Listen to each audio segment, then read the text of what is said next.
కదా ఇదే కదా నీ కదా ముగింపు లేని రైసగా సాగదా నిస్వార్థమెంత గొప్పదో ఈ పదము రుజువు కట్టదా సిరాలు లక్ష వంపదా చిరాక్షరాలు రాయదా నిసీధి ఎంత చిన్నదో నీ కంటి చూపు చెప్పదా నీలోని వెలుగు పంచగా విశాల నింగి చాలదా మనుష్యులందు నీ కథా మహర్షిలాగా సాగదా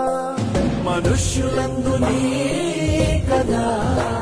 మహర్షిలాగా సాగదా